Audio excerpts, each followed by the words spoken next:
ታታቱ ላይ የሚያስቆጣል ለዘመዶቹ ሲኖር ቤተክርስቲያንን ሳያውቃት ያሰውይ ከሞተ በኋላ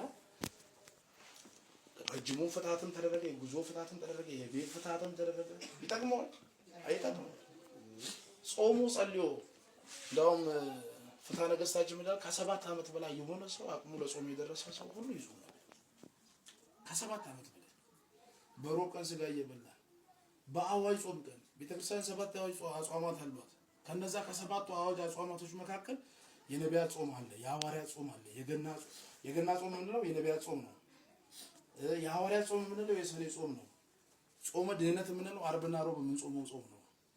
የአብይ ጾም ምንድነው የመጀመሪያ ቤተክርስቲያናችን ከአጽዋማት መካከል አንዱ የሆነው ጌታችን ኢየሱስ ክርስቶስ 40 ቀንና 40 ሌሊት በማቴዎስ ወንጌል ምዕራፍ 4 ከቁጥር 1 ጀምሮ ያለው የተጻፈው ቃል ነው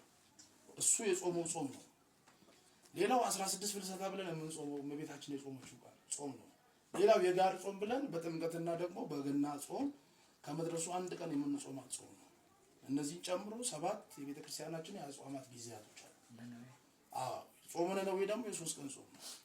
እነዚህ በ3 ቀን ውስጥ እግዚአብሔር አምላክ እንዲታረቃቸው እንዲምራቸው ንስሐ ገብተው ራሳቸው ላይተው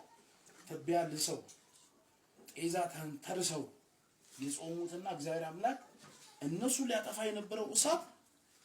የከተማው ትላልቅ ባርዛፍ አንገት ቀጥፎ የተመለሰበት በመጽሐፍ ቅዱስ ታሪክ ለሰው ልጅ ምልክት የመጨረሻ ተሰጠው ነው ዮናስ ምን አለ እኔ እሄዳለሁ አለ እግዚአብሔር ሆይ አንተ ወደምታዘኝ ስፍራ አጓዛለሁ እናንተ ህዝቦች ተጣፋላችሁ በለና ነገራችኋል ተጣፋላችሁ ታልቃላችሁ ከሰማይ እሳት ወርዶ ያጠፋችኋል በለና ሰበክ እነዚህ ሰዎች ንስሐ ይግባሉ ዮናስ ምን ፈራ እንደዚህ ብዬ አስተምራለሁ አለ እግዚአብሔር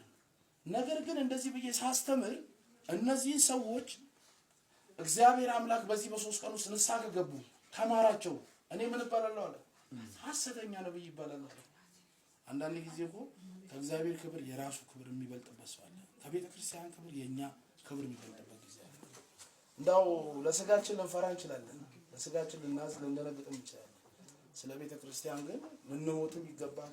ስለ እምነታችን ልንጠፋም ይገባል እውነቴን ነው የምላችሁ ያ ግን የሚሆነው ከእግዚአብሔር ጋር ስንቆም ነው አለበለዚያ ግን የመከራ ቀን ሲመጣ እየተደበቅን እያስመሰልን እንኖራለን ደግሞ ደግ ቀን ሲመጣ ደግሞ ነጠላ እየለበስን ቤተክርስቲያን ምንመላለስ እንሆናለን በሌላው ጊዜ ደግሞ ፎጣ ለብሰን ከተማ ውስጥ የምንዞር ሰዎች እንሆናለን ማለት ነው ለዚህ ነው እግዚአብሔር አምላክ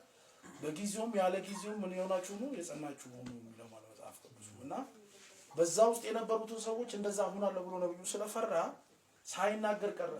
ወዴት ለመሄድ ፈለገ እግዚአብሔር አምላክ ሂድ ያለው ወደ ነነዌ ነው እሱስ ወደ ተርሴስ ኮበለለ ተርሴስ የምትባለው ከተማ ነች ከእግዚአብሔር ሰው መሸሽ ይችላል አይችልም በነገራችን ላይ አንዳንድ ጊዜ ምንድነው እኛ ለመብላት ለመጠጣት ጊዜ እንሰጣለን ወንጌል ሰዓት ላይ ይከብዳል አይደለም ከቃሉ ጋር ናቸው ምንድነው ሰው ወደ ሆድ የሚገባው ብቻ አይደለም ለነፍሳችን ምግብ አለ የነፍሳችን ምግብ ደግሞ እግዚአብሔር ቃል ነው የእግዚአብሔርን ቃል ለዚህ ያስፈልጋል የእምነትን ጋሻና ጦር ልበሱ ይላል ጳውሎስ ሲናገር በዚህ በአንደኛ ቆሮንቶስ ምዕራፍ 1 ላይ ማለት ነውና የእምነትን ጋሻ ጦር ልበሱ ያንንም ተጫሙ ያለ ይናገራልና ስለዚህ ምን ያስፈልገናል ይሄንን የእግዚአብሔርን ቃልም ይዘን እንጓዝ ያስፈልጋል ማለት ነው ነብዩ የተናገረው ነገር ስለ ክብሩ አንፃር ነው ሶዴት ኮበለለ ወደ ተርሴስ ኮበለለ እግዚአብሔር ካልፈቀደ ይሆናል ወደ ተርሴስ ሄዳለሁ ብሎ የወጣው ዮናስ ምን ሆነች መርከቢቷ ተናወጠች በዚህ ሰዓት እቃ መጣል ጀመረ ምናልባት